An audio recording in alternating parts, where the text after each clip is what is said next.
Então é o seguinte, hoje é a primeira live que eu tô fazendo, então eu tava falando pro pessoal que entrou antes, que eu vou tentar fazer essas lives todas as quartas-feiras, no final da tarde. E o meu objetivo principal, na verdade, o meu objetivo é fazer, tipo, terminou a minha tarde do consultório e daí eu já faço a live, porque senão se tiver que vir pra casa é um processo, digamos assim. Chegar em casa atualmente é difícil chegar em casa, tem que limpar, tem que não sei o que, senão... Então o meu objetivo era fazer direto lá, realmente do consultório. Mas hoje, excepcionalmente, a última paciente desmarcou, então eu vim para casa para fazer a minha live. Enfim. Por que eu decidi fazer assim? Primeiro porque agora eu consigo deixar as lives salvas no IGTV, então quem tiver dúvida, quem não conseguir ver esse horário, não tem problema, pode ver depois. E ela é basicamente para responder as perguntas da semana, que as pessoas fizeram, tanto que eu não consegui responder antes, que as pessoas fizeram no feed, nas caixinhas às vezes, que eu coloco lá nos stories, porque eu prefiro responder as coisas falando, que parece que dá menos viés a interpretações errôneas das coisas que eu falo, do que escrevendo. E daí, por causa disso, quando as pessoas iam lá ver os meus stories, ficava tipo um monte de risquinho, e quando eu queria colocar alguma coisa que as pessoas vissem, elas não chegavam, não tinham saco pra chegar até lá no final. Então, por isso que daí eu resolvi fazer assim. Vamos ver o que mais eu coloquei. E daí essa frequência, a princípio, vai ser toda quarta-feira, no final da tarde, então que fechou lá com os meus horários do consultório. Eu ia fazer outras datas, mas nesse mês especificamente eu tô fazendo um curso nas segundas e quintas de noite, então não vai dar pra mudar a data por enquanto. Vai ser uma vez por semana, se tiver poucas perguntas, daí depois eu vou mudar para talvez fazer semana sim, semana não. Se tiver muitas, a gente pode até organizar um outro horário para fazer. Então, eu vou tentar responder o máximo de perguntas possíveis que as pessoas fizeram durante a semana e que as pessoas fizeram aqui também, mas se por acaso essa pergunta não foi respondida, me manda um direct que eu respondo diretamente ou eu deixo anotado para ti que eu vou responder na próxima semana. Oi, Ana! Eu vou responder na próxima semana. Então, assim, vou esclarecer uma coisa básica antes que as pessoas me xingam, me chamem de chata. Esse é um espaço para a gente responder dúvidas. Ele não é um lugar, tipo, todo o Instagram, na verdade, né? O Instagram, como todas as redes sociais, eles são para responder dúvidas. Não é um lugar pra gente fazer diagnóstico, para dizer o que é, ou como é que a gente tem que tratar, ou a gente dá tratamentos específicos. Porque esses tratamentos são individuais e eles precisam de uma avaliação detalhada. Então, quando a gente está pensando em fazer tratamentos, independente que seja pele, cabelo, unha, enfim, ou outras especialidades médicas, quanto melhor o diagnóstico, melhor vai ser a resposta ao tratamento. Então, porque o diagnóstico ele fica muito dificultado só olhando nas redes sociais, então é muito difícil a gente falar exatamente o que é.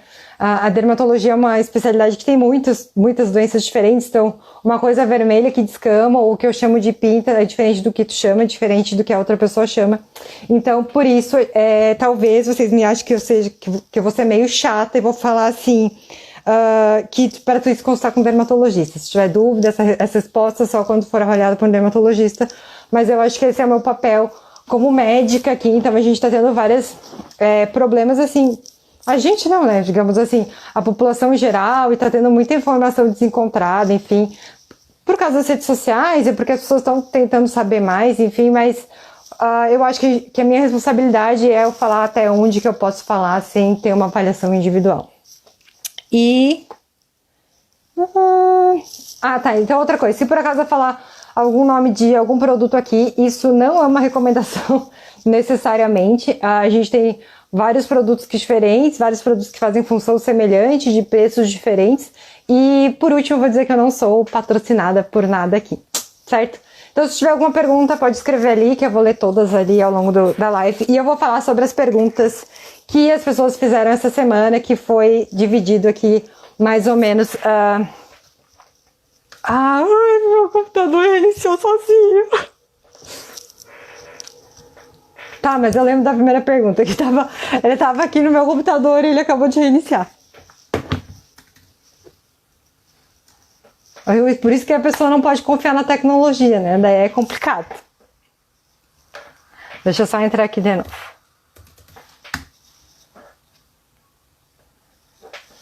Então, assim, o primeiro tópico de perguntas era sobre cuidados com a pele no inverno. E daí, realmente, tipo...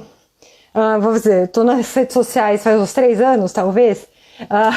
E daí, assim, sempre é um tópico que, tipo, vou fazer algum vídeo ou falar alguma coisa, porque as queixas do inverno são recorrentes, os cuidados são recorrentes. Então, é o seguinte, o que acontece no inverno com a nossa pele? Nossa pele fica mais seca, então todo mundo tem essa impressão que a pele fica mais seca no inverno. Por que isso acontece?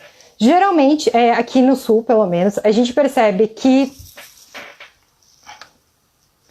no inverno a umidade relativa do ar ela vai ficar menor. Então, uma das formas da gente perder hidratação ou diminuir a hidratação da pele é, na nossa pele, evaporar água para o ambiente, tá? Então, uma das formas de hidratação que a gente tem é, inclusive, passar uma camada mais grossa de alguma coisa, por exemplo, vaselina, que impede essa evaporação da pele para o ambiente, tá? Essa é considerada uma das formas de hidratação. Então a gente acaba perdendo mais água para o ambiente porque o tempo fica mais seco mesmo. Então não é só por causa do banho quente. Outra coisa, a gente toma banho quente. E daí quando toma banho quente a gente acaba ressecando mais ainda a pele. E por último, ou melhor, outras coisas também, não por último, a gente tem preguiça de passar hidratante porque está muito frio e tu quer sair logo e colocar teu pijama quentinho e não quer ficar passando um hidratante gelado na tua pele logo depois do banho. Ai, ai, ai. Calma aí, eu vou entrar aqui.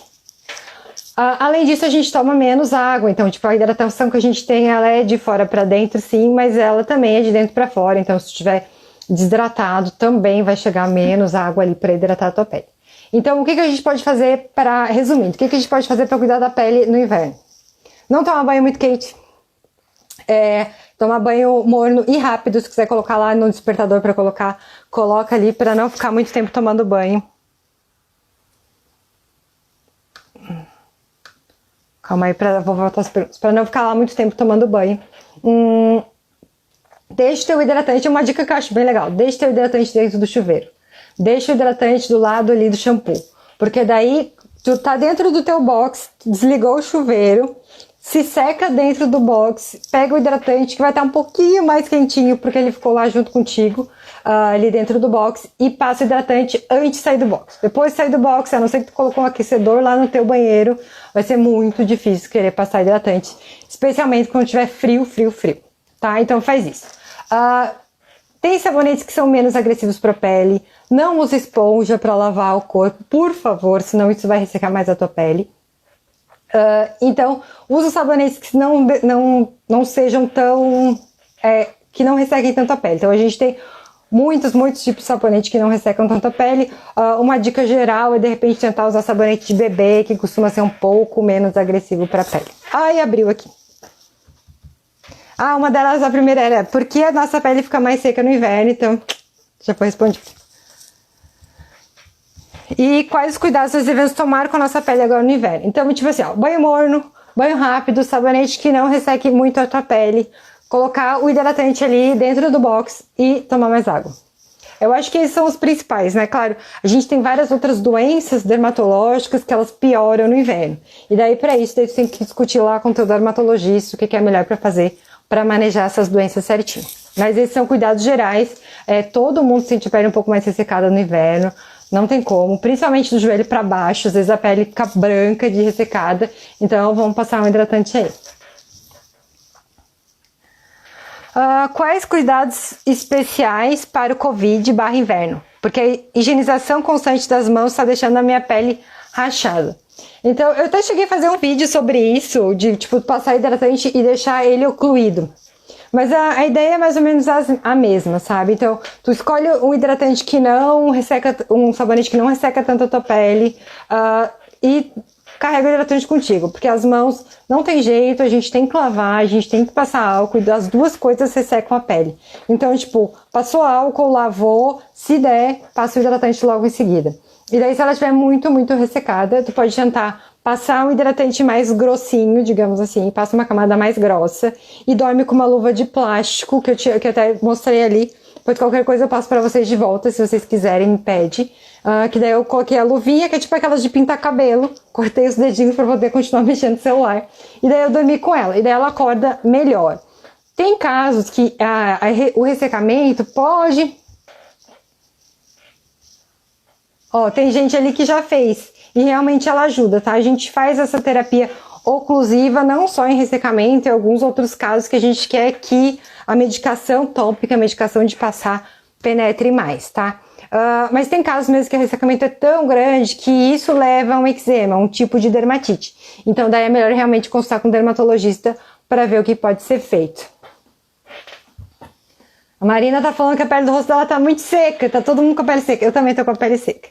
Mas eu vou falar pra vocês, eu vou falar ali... seguinte, tem uma coisa ali na frente que eu vou falar que falaram sobre pele seca e eu vou responder aqui, espera aí. O segundo tema que a gente colocou, meio subdividiu os temas aqui, é sobre o cabelo. Alguém falou, meu cabelo anda caindo muito há um bom tempo, será que é o efeito do anticoncepcional? Vamos ver. Outra pergunta sobre cabelo, eu vou responder tudo junto. Mesmo com a tireoide controlada, tenho queda de cabelo e minhas unhas lascam, o que pode ser? Para queda de cabelo, Pantogar complementa o minoxidil ou apenas um deles é suficiente? Suplemento de biotina ajuda na queda de cabelo. Desconfio que eu tenho alopecia fibrosante frontal e foi perguntado se tem tratamento para alopecia fibrosante frontal. E usei o shampoo para caspa, mas ela continua com coceira. Enfim, são várias falando sobre queda de cabelo, só uma que tá falando de caspa. Quando a gente tá falando de queda de cabelo, eu já falei aqui algumas vezes, quem já foi lá no consultório com essa queixa já deve ter ouvido eu falar isso, que queda de cabelo é tipo dor de barriga. Então ela pode ser uma virose, ela pode ser uma coisa que você comeu ontem, ela pode ser um câncer. Então, antes de a gente dizer o que é melhor para queda de cabelo, a gente precisa saber qual que é a causa da queda de cabelo. Então, esse é a principal coisa. Oi, Cristiane. Essa é a principal coisa. Se você não souber o que é, não tiver o diagnóstico qual que é o tipo de queda de cabelo, vai ser muito difícil eu falar qual que é o melhor tratamento, tá? Então, por exemplo, o anticoncepcional, ele pode sim influenciar na queda de cabelo. Mas aí depende qual que é o tipo de queda de cabelo e qual que é o tipo de anticoncepcional que tá tomando. As questões hormonais, realmente, tanto de tireoide quanto de hormônios feminino e masculino, elas podem realmente influenciar na queda de cabelo. Então, a gente precisa fazer uma conversa direitinho, quando é que iniciou a queda, quando é que iniciou o anticoncepcional, o que tu usava antes e todas essas coisas. Se for mulher, como é que tá o ciclo menstrual, se apareceu alguma outra coisa junto, para a gente fazer esse diagnóstico. Mas o anticoncepcional, eu vou dizer que geralmente as mulheres estão usando o anticoncepcional combinado, que é um estrogênio e uma progesterona, e elas acabam sentindo mais quando para de tomar. Mas dependendo se for uma migração de um para outro, ela realmente pode se sentir uma diferença no cabelo. A tireoide controlada, ela continua com queda de cabelo. Então, que nem eu tava falando, a tireoide é uma das causas de uma alteração de queda de cabelo, é uma das causas de eflúvio telógeno, que é um dos tipos de queda de cabelo. Então, é muito difícil eu dizer, olha, realmente, porque a tua tireoide está controlada, então não tem explicação. Queda de cabelo é uma conversa, assim, sabe? Porque muitas coisas podem influenciar o cabelo. A tua alimentação, perdeu peso, ganhou peso, o estresse, os tipos de cuidado, o tipo de procedimento que tu faz no cabelo, as doenças que tu tem, a deficiência vitamínica, então muita coisa. Se a tua tireoide está controlada, ótimo, porque se ela não tiver, ela não vai ter problema no cabelo com certeza. Mas o fato dela estar controlada não justifica, não quer dizer que todas as outras coisas estejam controladas. Que mais? Sobre o Pantogar é um famosinho, na verdade, das pessoas que tem queda de cabelo. E o Pantogar realmente tem algumas evidências científicas de melhora, em alguns casos de eflúvio telógeno, que nem eu falei, é um dos tipos... Oi, Ju! É um dos tipos de queda de cabelo, na verdade. Então, se a pessoa tem o eflúvio telógeno, e principalmente se ela não encontrou o porquê, o eflúvio telógeno, eu falo para os pacientes que é uma queda de cabelo com causa, então é porque a tireoide está alterada, é porque está com alguma deficiência nutricional, enfim. Daí o tratamento seria realmente tu lá arrumar a tua tireoide, ou lá e corrigir essa deficiência nutricional e não usar Pantogar. Mas às vezes, quando a gente está fez todos os exames e às vezes é difícil a gente tirar exatamente de onde é que veio isso, daí a gente pode abrir mão de usar Pantogar. E o Pantogar e o minoxidil, eles não têm nada a ver uma coisa com a outra, apesar de os dois serem para cabelo, eles funcionam de jeitos totalmente diferentes. Então, o minoxidil para eflúvio telógeno, que é a indicação principal de Pantogar, ele é uma coisa que pode ou não ser usada, então é uma coisa que ele é usado por vários tipos de queda de cabelo, tá? O minoxidil, mas especificamente para eflúvio telógeno é uma coisa que tem que ser bem conversada com os pacientes, porque quem já usou minoxidil já talvez tenha percebido que tem uma queda de cabelo no começo. Então, quando o paciente tem eflúvio telógeno, principalmente se a gente já descobriu a causa, ele não tem necessidade de usar minoxidil. Mas aí precisa ser conversado, porque também não é incomum ter, tipo, calvície mais eflúvio telógeno. Enfim, é uma vida. Cabelo, na verdade, é muita coisa. Em relação ao shampoo para caspa, que não melhorou a coceira, eu acho que quem fez essa pergunta é uma paciente minha. Eu acho que seria interessante... tu ir se constar pra gente olhar, tá? Pode ser que ainda tenha alguma inflamação ali residual, enfim. Então, se tiver alguma inflamação, isso pode levar a coceira e continuar essa inflamação de baixo grau e continuar te incomodando. Então, talvez a gente realmente precise avaliar de novo. A biotina tem poucos estudos na queda de cabelo, ela tem mais estudos para as unhas, na verdade. Tem poucos estudos na queda de cabelo, e uma coisa que eu quero falar aqui em relação à biotina é o seguinte, eu até estava revisando isso hoje. A biotina não tem problema, a gente usa de vez em quando, então não é comum os dermatologistas prescreverem, apesar de ele não ter tanta evidência para queda de cabelo, ele tem alguma coisa para unha frágil. Mas assim, a biotina ela pode interferir em alguns exames laboratoriais, tá? Então, quando for fazer exame, tem que falar que tá tomando biotina, porque ela pode dar falso negativo ou falso positivo. Inclusive, do que eu tava lendo ali, existe até um relato de caso de um paciente que morreu por causa disso.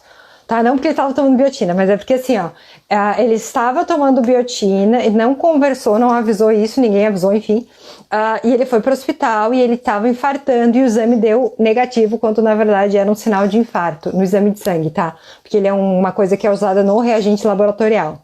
E daí ele acabou morrendo. Talvez ele fosse morrer de qualquer maneira, mas enfim, essa coisa da biotina é uma coisa que precisa ser falada, porque muita gente não usa com recomendação médica, então usa e acha que é uma coisa que não precisa mencionar, sabe? Tipo, toma algum remédio? Não tomo nada. Mas ele é uma coisa que precisa ser mencionada, tá? Por último, eu vou falar sobre a alopecia fibrosante frontal. A alopecia fibrosante frontal é uma doença que quem não conhece, coloca o nomezinho ali no Google, você vê que é uma coisa que pode evoluir de uma maneira bem assustadora.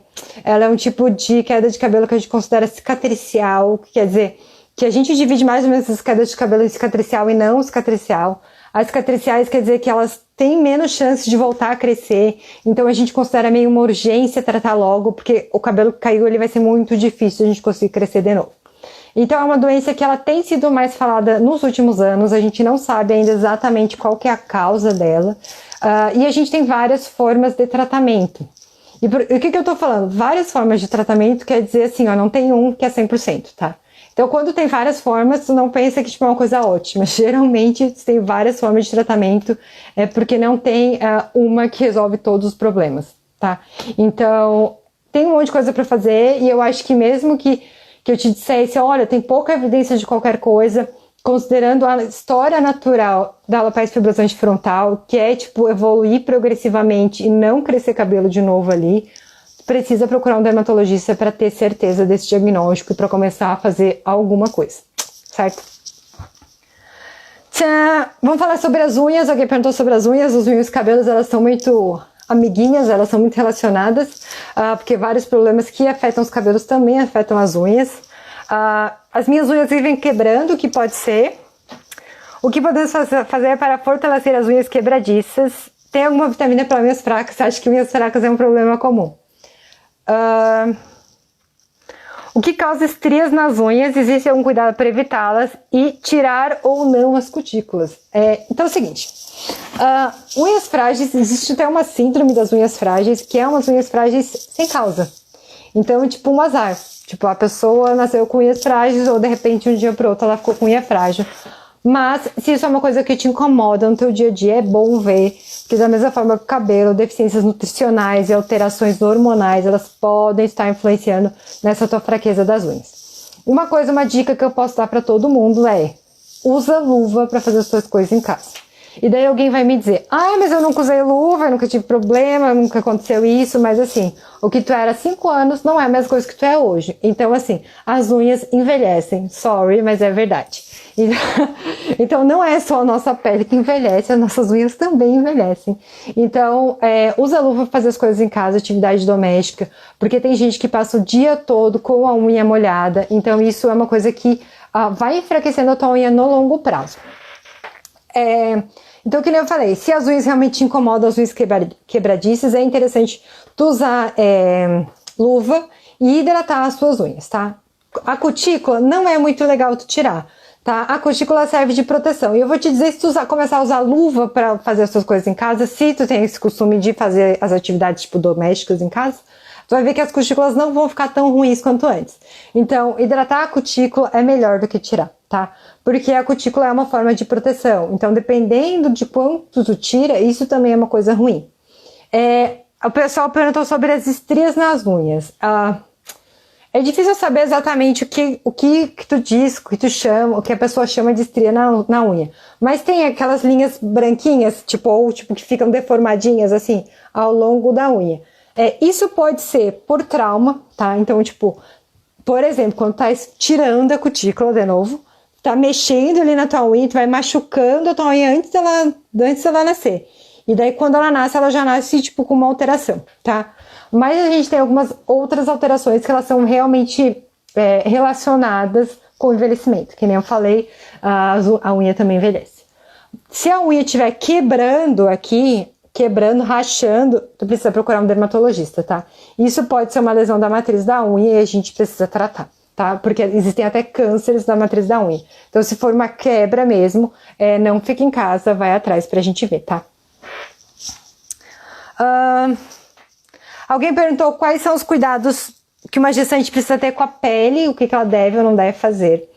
Eu acho bem legal, na verdade, gestantes fazerem consulta com dermatologista, tá? Principalmente se elas têm alguma queixa específica, estão preocupadas, já tem acne, o que dá pra usar na acne, já tem uma queda de cabelo, enfim, não parar tudo de uma vez. Tem coisas que sim que dá pra usar na gestação, mas eu acho que é uma coisa que precisa ser conversado, sabe? Porque já aconteceu de eu prescrever, por exemplo, medicamentos que eu sei que são categoria B, tá? A segurança dos medicamentos usados na gestação são classificados de acordo com categorias, tá? A categoria A é o que tem mais evidência científica que não tem problema, mas quase nenhum medicamento se encaixa nisso, tá? Os medicamentos que a gente considera seguros geralmente são categoria B, tá? Tanto via oral e tudo, tá? E daí a gente tem medicamentos categoria B que eu prescrevi para o paciente e foi lá o obstetra e falou, não pode usar. Então, é melhor fazer uma coisa tipo com um dermatologista e com o obstetra junto pra gente ter certeza. O que eu posso recomendar? Quais são as preocupações principais em relação à gestação? Mancha, surgimento de melasma na gestação, que infelizmente é super comum, tá? E assim, o que tu pode fazer para evitar tentar evitar o melasma na gestação, tá? Porque o melasma ele é uma coisa que tem uma questão genética junto, uma questão de exposição solar. Então, o que tu pode fazer para tentar evitar o melasma na gestação é usar protetor solar, tá? E tem evidência, sim, de um grupo usou protetor solar, o outro grupo não usou, e o grupo que usou teve menos melasma. Não teve zero melasma, mas teve menos melasma.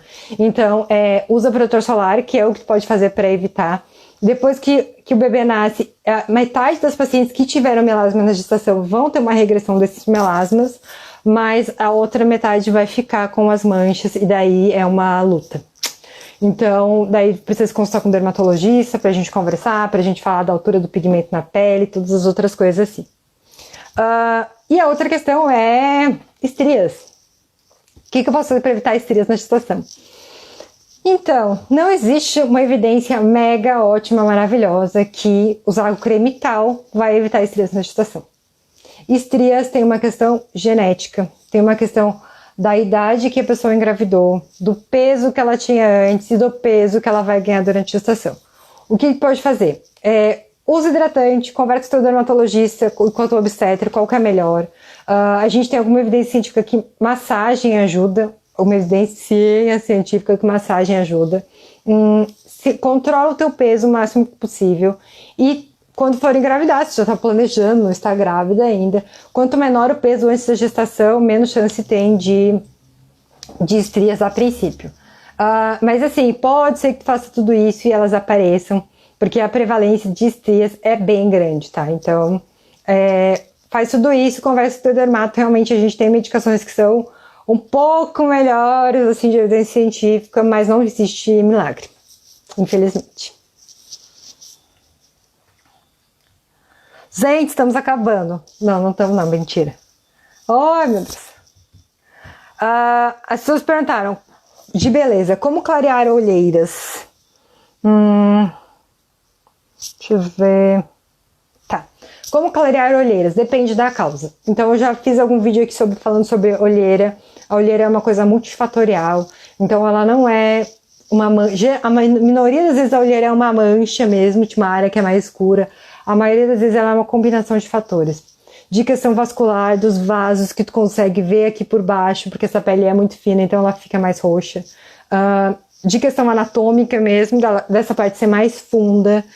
E é uma minoria, e claro, de envelhecimento, da flacidez da pele ali, e uma minoria é realmente mancha. Essa minoria que é mancha, às vezes a gente consegue usar medicação ali, para clarear.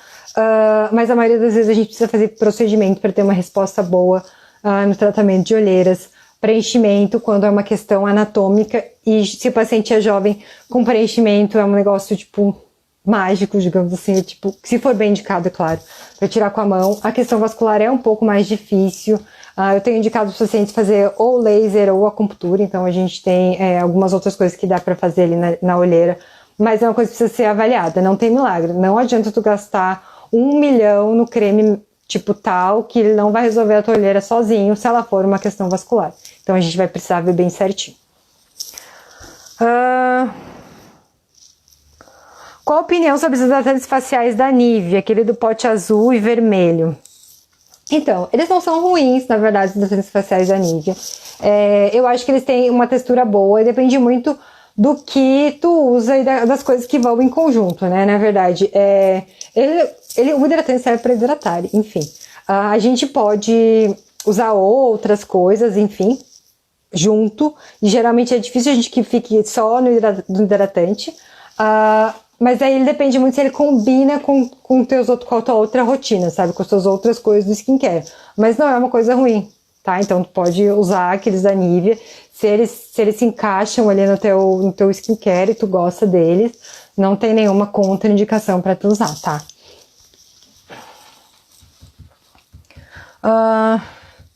Você indica algum produto para manchas de acne no rosto e para pele morena? Seguinte, que nem eu tava falando, depende muito do que do teu objetivo e do grau que estão essas manchas.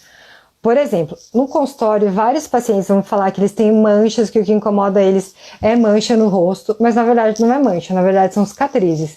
E as cicatrizes não vão melhorar nunca com creme. Se a pessoa tem a pele morena, ela tem que ter mais cuidado ainda em relação às coisas de passar e em relação ao procedimento, tá? Não mais do que uma vez, não uma única vez, eu peguei pacientes que fizeram procedimento fora do consultório, digamos, enfim, não sei aonde exatamente, mas não com dermatologista, e eles tiveram hipercromia pós-inflamatória, que tipo, ficou mais escuro, ficou pior do que era antes. Isso pode acontecer no dermatologista? Pode. Não é, tipo, um dermatologista não é isento de efeitos colaterais, mas é uma coisa que o paciente não tinha ideia que poderia acontecer. Então, quando tu vai lá fazer um procedimento, eu vou falar, pode acontecer isso, isso, isso. E os benefícios que a gente espera são esses. Então, a gente vai contrabalancear risco-benefício. Então, realmente, quanto mais individualizado, melhor. Se tu vai chegar e ligar em algum lugar e falar assim, qual que é o preço do peeling? E a pessoa já vai te falar um preço, é porque ela não tem nenhuma noção, entendeu? Porque talvez não tenha nenhuma indicação de fazer peeling, talvez seu tipo de pele não tolere fazer peeling, e peeling significa vários procedimentos diferentes. Peeling não é um só tipo, tem vários, sabe?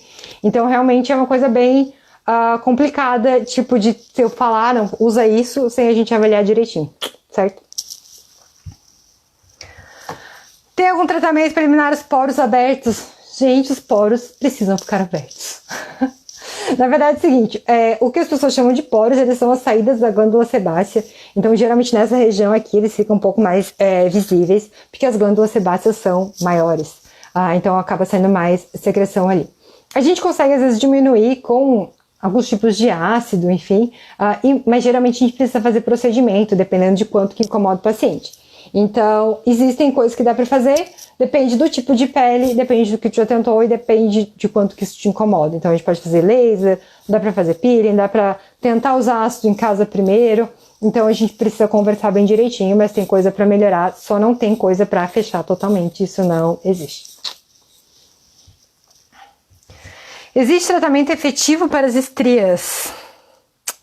Então, as estrias são consideradas como se fossem cicatrizes mesmo, sabe? Então, é uma área onde a pele abriu, digamos assim, e formou, teve uma reação inflamatória, por isso que ela é vermelha inicialmente, depois ela fica branca. A gente considera que realmente, quando ela está mais vermelha, a gente tem mais respostas nos tratamentos, mas as estrias brancas a gente consegue melhor, tá? Então, mas da mesma forma que uma cicatriz comum, se a gente não existe a possibilidade de não existir estrias, tá? Tipo, vão tirar com a mão e não vai ficar nada, vai ficar pele normal. Isso não vai acontecer. A gente consegue deixar mais fininha a estria, ela não incomoda tanto. Eu mesma já fiz tratamento em mim para estrias e elas me incomodavam consideravelmente. Agora elas ainda estão ali, mas elas não me incomodam mais tanto quanto elas incomodavam antes. Então, existem alguns tipos de tratamento que dá para fazer. Então, se tu tá te incomodando, conversa com o teu dermatologista, vê direitinho o que dá pra fazer. Geralmente são coisas que precisam ser feitas com orientação médica, tá? Porque ou são procedimentos que têm algum risco maior associado, ou são ácidos que eles também podem dar um risco maior de dermatite de contato, essas coisas assim. Porque o nosso objetivo, quando a gente tá falando de tratar estrias, geralmente é causar uma reação inflamatória, causar um dano, digamos assim, para levar uma reação inflamatória e estimular a produção de colágeno novo, ou remodelamento de colágeno ali na região. Quando rompe um vasinho ou bate e fica aquele roxo, o que pode ser feito? Proteger do sol e esperar. Essa é a minha recomendação. Talvez tem gente que perceba melhora com iridoide, enfim, e daí às vezes eu até deixo para os pacientes, mas o iridoide ele não tem tipo uma evidência científica mega, assim, super ótima, que melhore 100% dos pacientes. Tipo, talvez perceba uma aceleração desse processo. Mas ele vai ficar roxo, vai ficar verde, vai ficar amarelo e vai embora, que é a degradação da hemoglobina.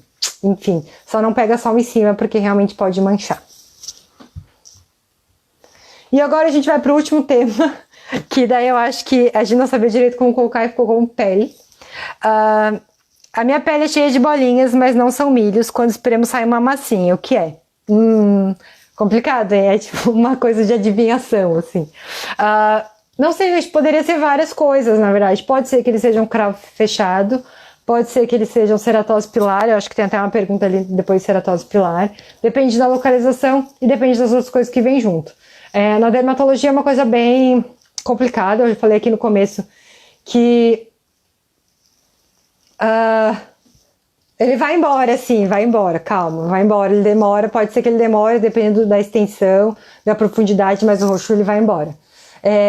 Ele pode ficar pigmentado, tá? Se ele for muito, muito, muito, muito grande, mas aí a gente tem que fazer coisas depois, tá? Então tem algumas coisas que realmente podem ficar mais roxos, daí ele pode ficar pigmentado, mas a batidinha normal, ele vai embora. Tipo, quando fez cirurgia de nariz, às vezes fica aquele roxão e pode ficar pigmentado depois, pode acontecer. Que eu vou dizer. Então, poderia ser várias coisas. Então, realmente, na dermatologia, a gente tem muito diagnóstico diferencial, assim. Eu lembro quando eu tava no internato, eu não sei se vocês sabem, na medicina a gente, pelo menos lá na UFSC é assim, a gente faz 4 anos de medicina mesmo, digamos, sala de aula, prova, enfim. E os últimos 2 anos são só de coisas práticas, tá? E eu lembro que eu fui no ambulatório de dermatologia.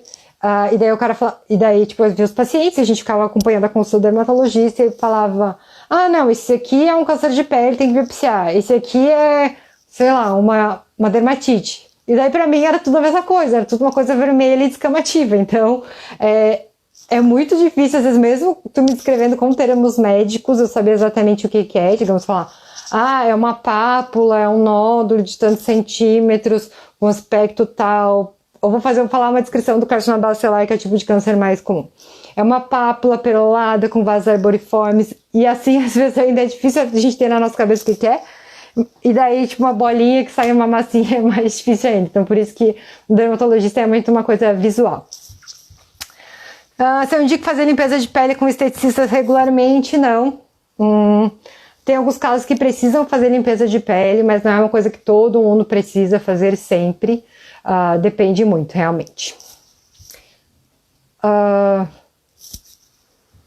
Existe algum produto no mercado para quem tem alergia ao glúten ou só excluindo de vez? Então, não entendi exatamente essa pergunta, porque assim, a alergia ao glúten não é curável, tá? Então, não, tipo, tem que excluir. E existem produtos que não tem glúten no mercado, tá? Então, que se tu for muito, muito, muito, muito sensível, talvez tenha que procurar esse tipo de produto. Mas assim, geralmente a molécula do glúten, quando é tipo incorporada nos cosméticos em geral, ela é super, super mega quebrada, assim, sabe? Então ela não dá tanta reação assim. Então, mas se for muito sensível, existem sim medicamentos que são sem glúten. Então daí que pode usar. Existe outra solução para foliculite sem ser depilação a laser?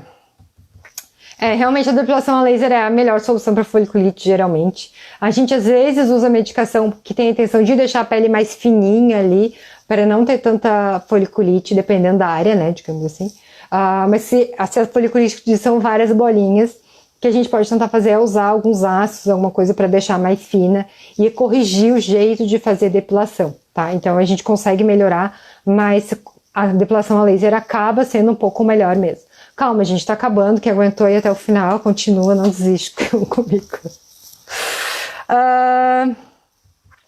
Notei que usar máscara de proteção diariamente nasceu espinhas no meu rosto, o que fazer? Realmente poderia acontecer da máscara aumentar as espinhas, então, tipo, de fricção e de ficar, tipo, e também dá como se fosse foliculite, tá? Aí a espinha realmente é uma forma de foliculite. O que eu vou te dizer? Fica o melhor tempo, menos tempo possível de máscara. E é mais ou menos isso. Tipo, ou tenta trocar o tecido, sabe, que tu tá usando. Tenta usar uma de algodão ou uma que não tenha tanta fricção. Se tu conseguir, porque está super difícil, as máscaras cirúrgicas mesmo, elas não friccionam tanto, então vai ter menos chance de ter. Eu tava vendo hoje, eu falei com uma mulher no elevador, eu tava com uma máscara de tecido e ela, tipo assim, a máscara que eu tenho, ela não deixa eu respirar, ela fica, tipo, assim, na minha cara. Então isso com certeza é uma coisa ruim pra minha pele, tá? Enfim. E daí ela tava com uma máscara que era um pouquinho mais abertinha, que tinha um outro tecido aqui. Então talvez valha a pena tu procurar algum desse tipo de máscara pra ver se não fica um pouco melhor. E a última das que as pessoas mandaram online. Manchas que ficam na queratose pilar semelhantes à acne são hipercromia? Podem ser, mas elas podem ser só uma reação inflamatória, o vermelho que fica ali da ceratose pilar. Para quem não sabe, a ceratose pilar são umas bolinhas que geralmente tem aqui no braço e nas coxas. Eu até tenho algumas, vamos ver se dá pra ver, não vai dar pra ver. Mas aqui ó, tem umas ceratoses pilares aqui, porque é uma coisa normal, gente. Eu falo para os pacientes que é uma variação da normalidade, mas tem gente que se incomoda muito. Então a gente tem formas de tratar, de melhorar. Mas para saber exatamente o que é ou qual que é o melhor tratamento, só a gente avaliando. Se quiser, marca uma consulta lá pra gente ver. Então tá, não vou parar por aqui, gente, não se desesperem. Eu vou ver aqui se tem alguma pergunta por aqui, daí eu vou responder antes da gente terminar.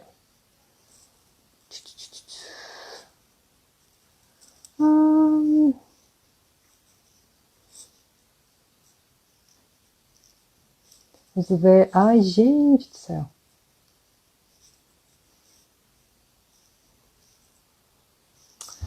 A Marina falou que a pele dela tá descascando. Eu não sei se ela ainda tá aí, mas qualquer coisa depois ela vê. Marina, que é minha paciente, capricha mais no hidratante. Vamos conversar certinho o que tá se fazendo, se não tá apertando muito a fólio na hora de fazer a limpeza. E eu acho assim, é comum ficar com a pele mais ressecada no inverno. A gente às vezes precisa realmente trocar o skincare, mudar as coisas, diminuir dose, diminuir concentração, porque a pele fica mais ressecada, tá? E dependendo da área de ressecamento, isso pode ser nem tanto ressecamento, mas uma dermatite seborreica, tá? Então que as pessoas falam que, no inverno meu rosto descama, fica muito ressecado, mas a outra área fica oleosa. Pode ser sim, tem uma pele mais sensível, mas pode ser uma dermatite seborreica, então a gente precisa avaliar. Mas é comum que todo mundo fique com a pele mais seca, a minha pele tá mais seca também. Então eu tô, tipo, usando menos os ácidos, então a gente precisa fazer essa regulação, porque a pele é uma coisa que é difícil, digamos assim, a gente controlar, porque ela tá relacionada com muitas coisas, tipo, com o que tu come, com o teu estresse, com a tua exposição solar, com as coisas que tu usa, com a umidade relativa do ar, com a poluição. Então, é difícil que sempre tenha uma coisa que, tipo, funcione sempre, digamos. Tem aquele teu produto lá, ele é sempre o mesmo, mas a tua pele muda todos os dias. Vamos ver. Benefício da espironolactona.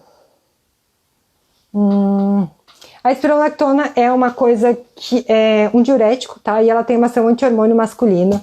Então ela tem algumas evidências, ela tem evidências científicas para tratamento na dermatologia, né? Claro, né? Porque ela também é usada para insuficiência cardíaca, para outras coisas. Mas na dermatologia ela tem evidências científicas para tratamento de acne e oleosidade e alopecia androgenética, tá? Porque ela tem essa ação antiandrogênica que a gente diz. Então, para mulheres, tá? Não é usado em homens por causa desse efeito anti-hormônio masculino. Tem histórias de ginecomastia, aumento das mamas em homens, tá? Então é uma coisa que a gente usa em mulheres. Geralmente nesses dois problemas dermatológicos, digamos assim. O Gui Trombin perguntou se a ictiose é hereditária. Geralmente ela é hereditária, tem vários tipos. A ictiose vulgar é a mais comum. E geralmente o que a gente faz na vulgar é hidratar, nas outras a gente precisa fazer outros tipos de tratamento.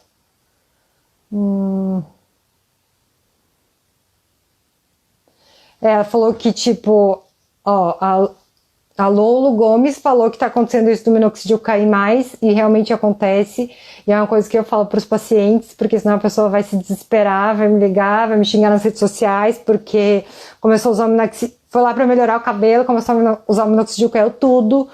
Calma, fica tranquilo, esse cabelo ali, o fato dele tá caindo no começo é até um sinal de que ele vai funcionar mais depois, tá? Então... Doutora, minha filha, depois que teve bebê, ficou com cheiro ruim nas axilas, sendo que antes não tinha, que pode ser. Então, geralmente, assim, o cheiro ruim nas axilas, que a gente chama de bromidrose, ele geralmente tem a ver com o tipo de colonização de micro-organismos que a gente tem na pele, tá? Então, pode ter mudado, dependendo, tipo, se ela mudou de casa, se expôs com coisas novas, enfim, e às vezes não é tão fácil de tratar, porque depois que o micro-organismo se instala, é um pouco complicado. Mas tem coisas pra gente fazer, então se tá incomodando ela, pede pra ela agendar uma consulta pra gente conversar certinho. Mas esse é o mais comum, tá, das causas. A gente tem algumas doenças sistêmicas, assim, por dentro, digamos assim, que também podem causar isso, mas o mais comum é ela estar sendo colonizada por um outro tipo de micro-organismo. Outros tipos, né, no caso. Tchá, tchá, tchá, tchá. A Samara perguntou sobre as manchas de espinha, que eu já respondi aqui. A gente realmente precisa ver se são manchas, e daí se não tá tendo lesão nova, e que tipo de pele que ela tem, o que já foi tentado, porque não existe uma receita de bolo para todo mundo. Então, eu vou encerrar. Por que uma mulher de 50 anos volta a aparecer acne? Então, pode ser algumas coisas, até menopausa. Ou o tipo de produto que usa, ou alimentação. Então, realmente, tem algumas causas. Às vezes está fazendo exposição de testosterona, que é uma coisa que tem sido feito bastante ultimamente. Então, a gente precisa avaliar. O que eu ia falar? Esqueci.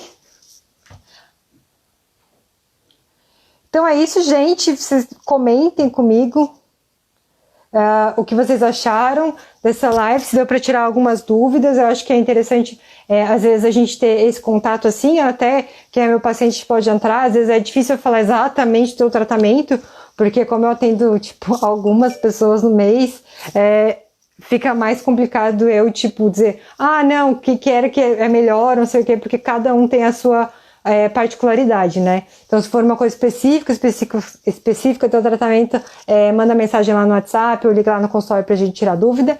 Mas qualquer coisa de dúvidas gerais, tipo ordem de produto que é pra passar, o que é pra fazer, pode mandar aqui. Eu vou deixar de novo em aberto ali, em aberto nos stories pra gente ir respondendo as perguntas Ah, então te espero amanhã, Rafa, pra gente ir respondendo as perguntas que forem tendo. Eu acho que assim fica mais organizado, eu consigo usar meus stories pra postar minhas fotos das minhas comidas, do meu cachorro. E daí eu consigo, e daí vocês conseguem ver por aqui também, certo? Tchau, obrigada pela participação de todo mundo. Até semana que vem.